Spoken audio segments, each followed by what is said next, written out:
In a lot of ways, Dead Reckoning calls back to the original in a lot of ways, in its cinematography, in the return of Kittredge. Can you talk about those parallels a little bit? None of them were really conscious beyond Kittredge coming back. Henry Czerny was an actor we really admired, and we wanted to bring him back, but we didn't want it to just be fan service. We wanted to really create an arc for him to sink his teeth into.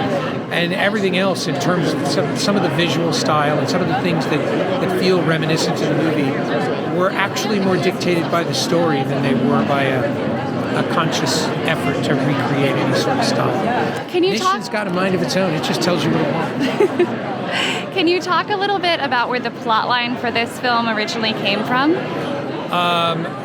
Which part of the plot we were talking about? It's such a dense plot. There is a lot going on. There is a lot going on. In terms of the characters, in terms of the story, it all sort of arose organically.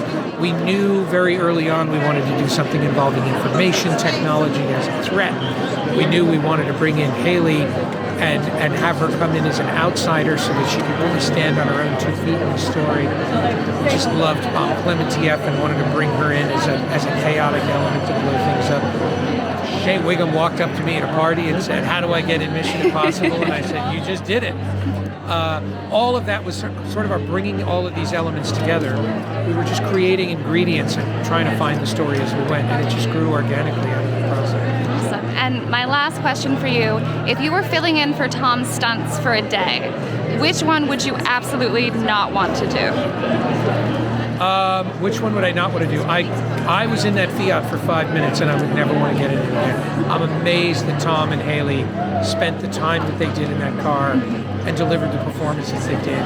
The reason why that sequence works is because of how dedicated and how skilled those two actors are. I would never get in that car.